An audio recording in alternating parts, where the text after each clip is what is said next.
নমস্কার বন্ধুরা, চ্যানেল প্রকৃতিতে আপনাদের স্বাগত জানাই। বন্ধুরা, আজ আমরা স্বামী বিবেকানন্দের একটি অনুপ্রেরণামূলক ছোট্ট গল্প বলব। গল্পটি শুনুন, আশা করি আপনাদের নিশ্চয় ভালো লাগবে। তো চলুন শুরু করা যাক। হ্যাঁ, একটা অনুরোধ, গল্পটি যদি আপনাদের ভালো লাগে তাহলে ভিডিওটিকে অবশ্যই একটি লাইক দেবেন এবং কমেন্টে আপনাদের মতামত জানাবেন।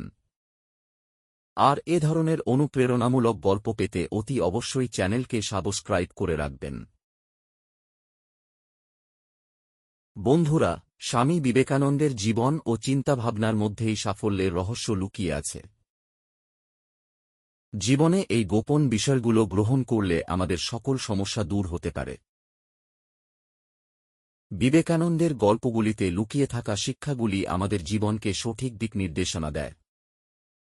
আজকের ভিডিওতে আমরা স্বামীজির এমনই একটি উপাখ্যান জানব, যেখানে একজন ব্যক্তি স্বামীজির সাথে কিভাবে ক্রমাগত বাদানুবাদে জড়িয়ে পড়েছিল এবং স্বামীজি তাকে কিভাবে বোঝালেন। স্বামী বিবেকানন্দের সাথে বাদানুবাদের সময় ওই লোকটি স্বামীজিকে বললেন, স্বামীজি, আপনি বলছেন যে আমরা যদি টাকা এবং মহিলাদের পিছনে না ছুটি তাহলে তারা আমাদের পিছনে আসবে। আপনার কথা শোনার পর আমি পুরো 1 বছর ধরে সত্তার সাথে তা করেছি। আমি টাকার পিছনে দৌড়াইনি, মহিলার পিছনেও দৌড়াইনি। 1 বছর কেটে গেল, আমি কোনো টাকা পাইনি, আর কোনো মহিলাও আমার কাছে আসেনি। আপনি যা বলেছিলেন শেষ পর্যন্ত তা মিথ্যা প্রমাণিত হল।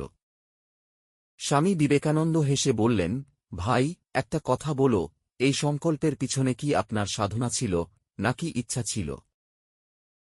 এই প্রশ্ন শুনে লোকটি হতবাক হয়ে গেল। সে বলল, আপনি কি বলতে চাইছেন? আমি আপনার কথা কিছুই বুঝতে পারছি না। স্বামীজি বললেন, যদি তোমার সংকল্প সাধনা দ্বারা পরিচালিত হয়, অর্থাৎ আধ্যাত্মিক বিকাশের আকাঙ্ক্ষা দ্বারা পরিচালিত হয়, তাহলে ফলাফল আধ্যাত্মিক হবে। কিন্তু যদি তোমার সংকল্প এই আকাঙ্ক্ষা দ্বারা পরিচালিত হয় যে নারী এবং সম্পদ স্বয়ংক্রিয়ভাবে তোমার কাছে আসবে, তাহলে এটি ত্যাগ নয়, বরং একটি লুকানো আকাঙ্ক্ষা।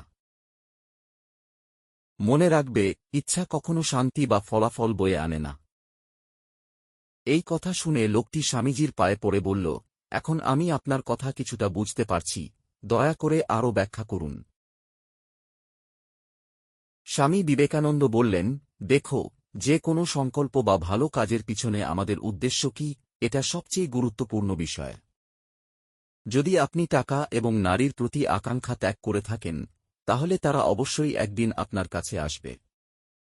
কিন্তু যদি আপনার মনে কোন স্বার্থপরতা লুকিয়ে থাকে, তাহলে এই সংকল্প কেবল একটি স্বপ্নই থেকে যাবে। এই গল্প থেকে আমরা কি শিখলাম? যখন আমরা একটি লক্ষ্য নির্ধারণ করি, তখন তার সাফল্য আমাদের দৃঢ় সংকল্প এবং অভিপ্রায়ের উপর নির্ভর করে। যদি আমাদের উদ্দেশ্য বিশুদ্ধ, নিঃস্বার্থ এবং আত্মোন্নয়নের চেতনায় পরিপূর্ণ হয়, তাহলে ফলাফল ইতিবাচক হবে। যদি কোন ভালো কাজের পিছনে কোনো ব্যক্তিগত লাভ বা গোপন ইচ্ছা থাকে, তাহলে সেই কাজটিও নিষ্ফল হতে পারে। লক্ষ্যটি অপূর্ণ থাকতে পারে।